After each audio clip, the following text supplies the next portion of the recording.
Welcome to the Voice of the Coast. I am your host, Danica Foley Long, and with me we have the Mayor of Morgan City, Mayor Lee Dragna.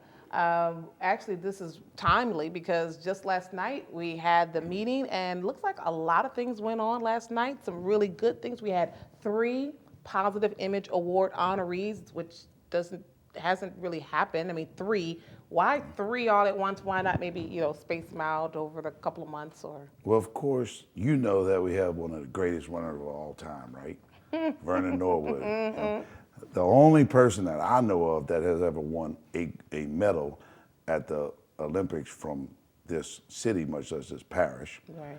He won 2, and one of them was gold, right? By the way, they real heavy. Yes. Because I got to hold on to it. It's like heavy. I don't know how he puts it around his neck. Right. So we had to honor him. We gave him the key to the city. We gave him a plaque. Really nice guy. He's a fantastic guy. His mother's so sweet too. And the place was packed. That was, it was in the back standing, and it was people that knew the guy from when he was a kid. That was the most impressive thing with me, right? We had sandwich tray, we had cake, they ate everything. We stuck around there for hours after, talking and telling stories. It was fantastic. Yes. And that guy earned every bit of it, you know. Definitely. And then we had 2 more, which one of our council members put up for Positive Image, the Market by Grace, because of her ability to think out of the box and get so many different vendors in one store. It was a fantastic place. And then we also did, which was my idea, was to do the Clarion Inn, because they helped so much and continue to help so much with the linemen and for everybody with the storms, and they didn't raise their prices. They actually lowered them some. They actually helped. They give them free food. They get people to volunteer. They come in and wash clothes and all this other stuff. And they sleep in like some of the extra rooms they have over there, right? Even they out of hotel rooms, they let them cot up in the other rooms for free. Right. That's amazing to me. So would you say this was just kind of, just one of those special moments where you had 3, or are you going to try to get more Positive Image Award honorees instead of just 1 at a time? And what's your thought about that? Getting the council members involved. I hear you just said one of the council members put up someone for a nomination. Well, I tasked them a couple months ago, but we had a hurricane since then, to come in and everybody put somebody up. And they didn't want to do it all in 1 month. So we're going to try to do 1 with them a month, and then the city, the personnel of the city is going to pick somebody like we had this Clarion Inn, right? And I'm sure there'll be another one for next month, that people that helped, that did good deeds, that need to be recognized. Okay. Because a lot of people do a lot of good stuff around here, and they're not recognized, and then people kind of fall off the train. That's not why you do the good things, but it's good to recognize them because they'll keep doing them. Okay. Just one thing that came across my mind I wanted to ask you about. So let's go back to Vernon Norwood. I was under the impression initially that the stadium was being renamed after him. Is the track being renamed? And is there anything going to be done as far as a physical placard, statue that's going to be recognizable on the track? Yeah, it's not on the track, but it's on the fence right when you go to the track. Okay. There's going to be on both. The only 2 entrances to get on the track are going to have a big old sign that says Vernon, Tootie, Norwood, gold medal. Probably had the Olympic sign. And, but that's the school board. Okay. Right. But Councilman Hemel, who is also the principal at the high school, said that it was unanimous. That they voted to name it. I mean, you get a track named after you done did something. Yeah. So especially a nice track like that. Yeah. And I think it's fantastic. I think it'll drive people to do more things to try for recognition and stuff that they deserve, to be honest with you. Okay, awesome. Let's get into financial matters right now. What shape are we in financially as a city? I know we just had the audit came out. Do we have a clean audit? 100% clean audit.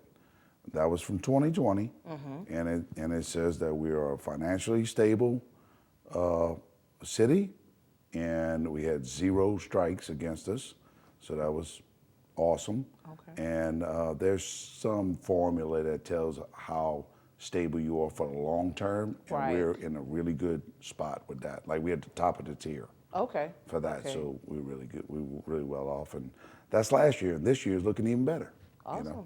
Okay. So Awesome. Okay. Well, that's at least two things that I want to get down. We've got a lot more to cover, a lot of ground to cover. So come on back right here on the Voice of the Coast with yours truly. We'll see you shortly.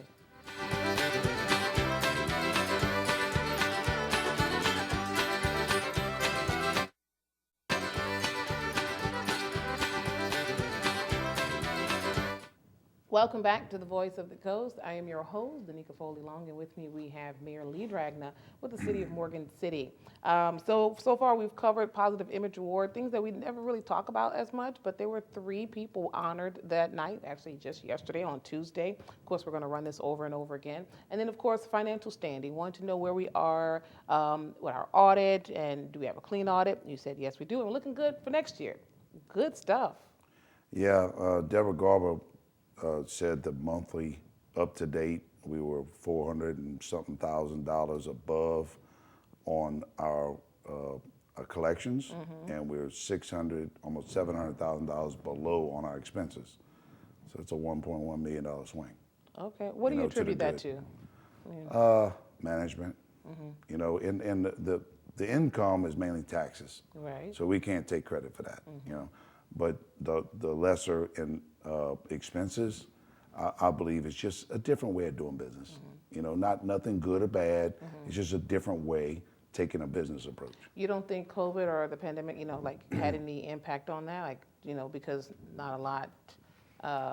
No, if not, if anything, that would go the other way because we would pay people to stay home Okay. and not get nothing done for the same payroll, Okay. right? All right. So no, we haven't slowed down. Okay. We haven't slowed Okay. down none, any right, at all. cool. All right. Well, let's talk about post Ida. Of course, we were spared. We were blessed. However, our shelters, meaning outside of Morgan City, because I understand Morgan City was used for elsewhere, but I'll just mention Amelia, Berwick, Bayou Vista, Baldwin, and Patterson were all used as shelters for evacuees from our neighboring parishes. But Morgan City, your auditorium specifically was used for first responders. Was it utilized at all? Did we have a lot of people going in and out? And if so, who used it? We did. We got called from the Coast Guard. They needed help. So we made it available to the military, the Coast Guard. They loved it. After a little while, they were like, look, we can rent it for a while until we can find hotel rooms for our people. Yeah. Okay, that's fine. So we negotiated a price and we did pretty decent on it. And we also allowed some out of town state troopers and police and a few fire personnel were coming through to go help to the east, and also some linemen. If they're coming through, they need a night to sleep somewhere, whatever, they just stayed in this one part. Right. They were so appreciative. We had people over there cooking for everybody for free. We had a schedule of people cooking. Okay. And people would donate stuff and drop it off, and it was kind of like a hub, It worked really good. It worked really good. If you had to put a number on it, like about how many people were inside? Oh, all day long, 100. Okay. We would have 100 to 100 with everybody. I think at one time we had about 135. Okay. Now we're talking past tense. So is everyone they've evacuated elsewhere or been put somewhere else? Yeah, they've either got hotel rooms and or the Coast Guard has these long-term shelters that they brought in to the old port building in that big area they have over there for their people to stay at. And I'm asking that now because I just want to know, are we open to the public now? Are they able to come in, rent and, Most definitely. Okay. Most definitely it's open. The Coast Guard technically has it rented till the 30th because they had a few things in there they need to get out, and that was the contract. Okay. After that, which is tomorrow. Yeah. Then we're gonna just go back to the normal things that we were headed rented for. Okay. Well, that's good. So pretty much this was the hub for first responders. A lot of you mentioned sheriff's office, police that came in from like Terrebonne, Lafourche area. Yeah, people that needed a place to go, that lost their houses, we opened it up to them, and also people that were coming from out of state to help them. Okay, They so would like get the in the volunteers. middle of the night or something. They didn't know where they were going. Okay. They didn't know anything. They just stopped. They heard. They stopped by. They called the police department. Police department said, "Hey, go right across the street, right there. Go to Okay. bed. take a shower, whatever, and go, then Okay. go on the next day. It was kind of like A a little stopping stopping point. point, Gotcha. All right. Well, sounds good. Thank you for that update because I didn't know that. I know that some of our Coast Guard, and now they've actually been moved over to the port, the old port building. Right. Right. So, okay. Well, come on back. We've got much more to cover right here on the Voice of the Coast.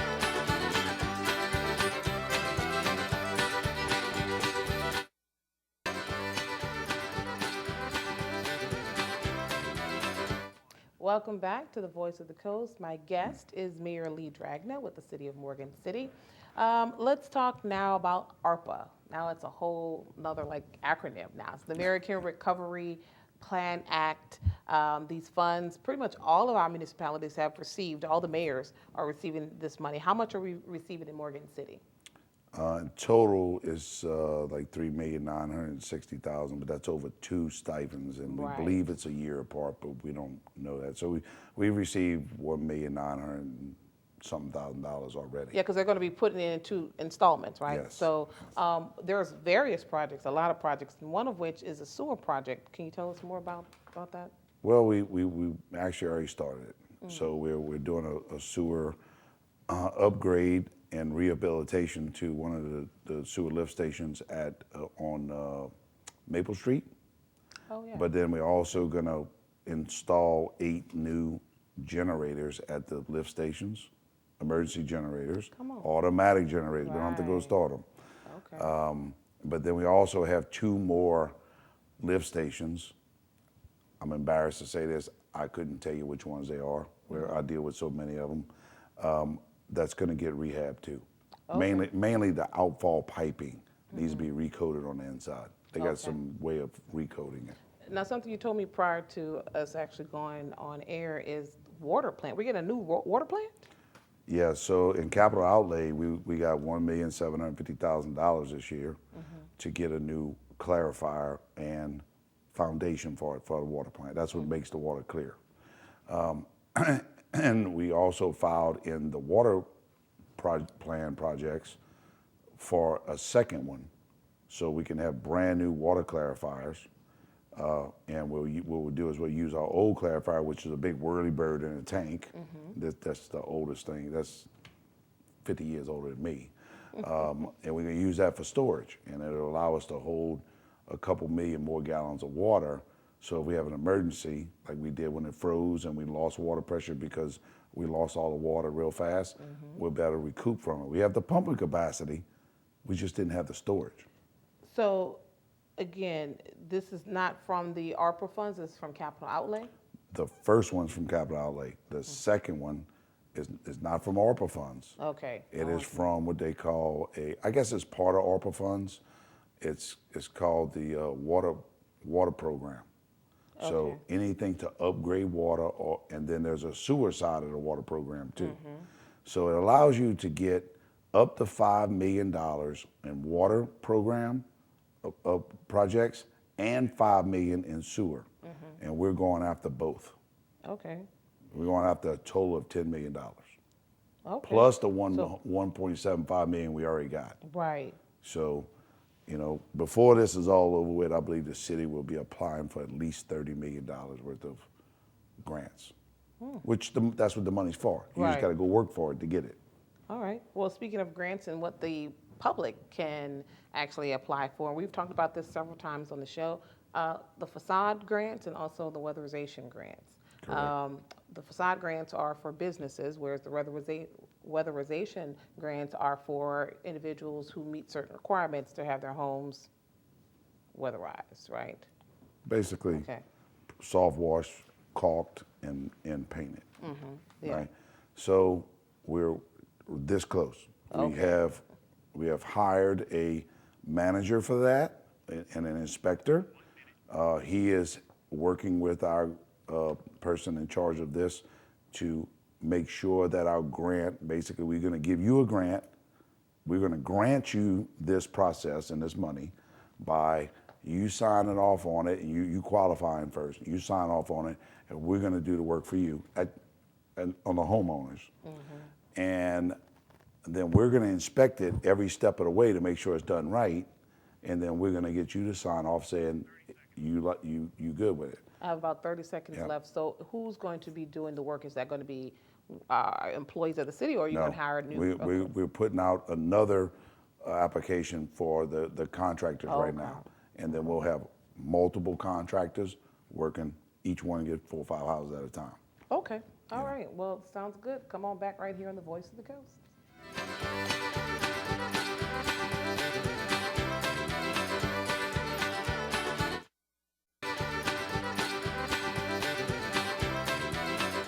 All right, welcome back to the Voice of the Coast. Again, I am your host, Danica Foley Long. With me, we have Mayor Lee Dragna with the City of Morgan City. We talked a little bit about the weatherization. Let's kind of go into what is the facade grants, what is it used for, and who can apply for it? That's for businesses. Any business can apply for it. It's designed to make the front of your business look better and more appealing. It could be windows, stucco, bricks, paint, pressure washing, doors, signage, lights, anything that makes your place look more appealing. So that is not a 100% grant. That's a 75-25 grant. Okay. So up to $10,000. So if you have a $10,000 job, you would have to pay 25%, and we would pay 75%. Or you would pay $2,500, we pay $7,500, which is a lot of money And it doesn't matter where it is, where it's located in the city. in the city limits. Well, It I has mean, to be in within the this, I'm city saying, like, it doesn't have to be historic. It's not the historic No, district no, or no, anything no. like that. Anybody. We're trying to make our city look better and more appealing, and that will in turn help your revenue for people wanting to come into your restaurant, come into your grocery store, come into any little, especially the small shops that really need that help. How close are we to that? You said we're close. How Within close 2 are we? weeks Really? of putting it out. Okay, Yes. today is September 29th, just so putting that out there. Now, remember, when it comes to those facade grants, the city is not going to do that work. Right. You have to bring the quotes and stuff to us, right? And you have to be able to prove that you could pay the 25%. Actually, Okay. you will have to be you will be required to pay the first 25%. That way Okay. we know that you can. But we're going to cover the next 75%. We're fully funded. Money's sitting in the bank, ready Okay. to go. We're just trying to get the paperwork right where we don't screw it up. We make sure everything's right for the federal government's a little tough. Oh, yeah. You definitely got to cross your T's and dot your I's. And That's again, this correct. is through the ARPA again, American Recovery Plan Act, right? Yep. This is, okay. Yep. Something we didn't get a chance to really talk about, and let's go back to the employees. And I think sometimes we don't always tell people when they're doing such a good job. I remember doing the freeze. Those guys were out there almost nonstop. I mean, at least 18 to 24 hours. They were out and about throughout the city. And I think this is an opportunity because last night you actually, gave them their flowers last night. So we could do that here as well. You have to give credit where it's due. So first off, myself and Charlie Solo Jr., we came up with a plan prior to the storm, and that's what you do. You come up with a plan and you enact the plan. Without Charlie, the plan wouldn't have went off nearly as good as it did. Now, all of our department heads, our department personnel, every single person that worked for the city did their job the way they were supposed to. And that's why your city got cleaned up so fast. That's why your lights were back on within 1 day, all right, and not 4 days. And that's why the Coast Guard was happy to be here, and that's why we have all these people in this town, because they had a place to go with electricity and food and groceries. I know we had a little problem with the gasoline, but that really wasn't the city's fault. But I think we managed it pretty good for considering. But the people of Morgan City, the police department, the fire department, public works, water, sewer, and gas, you name it, they worked their tail off. The sanitation, the recreation department was even helping. Everybody worked, and the plan came together. And you got to remember, we had no cell phones, we had no radios, those got knocked out too. We had no communication via email, no regular phones. We had nothing, and we still did it in record time. And that's in much cheaper than normal. So that is very impressive to me, that we were able to do it on the first round. Don't get me wrong, I don't want to keep doing it. I don't want storm after storm. Right. If it comes, we'll be ready for it. But this we might got be lucky too, though. We This did might get lucky. be a little veering off a little bit, but is this often recognized, like when you guys give raises and things of that nature? Like, do you recognize, do you take this opportunity to say, oh, this is worthy of a raise or something like that, promotion? Or? Not necessarily in the city because everybody gets a 2% raise Okay. every year, unless the council says they're not gonna. Oh. Okay. Right. So they constantly getting a raise. It's a very small raise, but it's constantly getting a raise. Okay. Now, if a person goes from just a worker to a heavy equipment operator, yes, we can give them a raise. Okay. And I'm not 100% sure if Mike or anybody did that. Okay. So, All right. Thank you so much. Appreciate it. See you guys next time. thank you.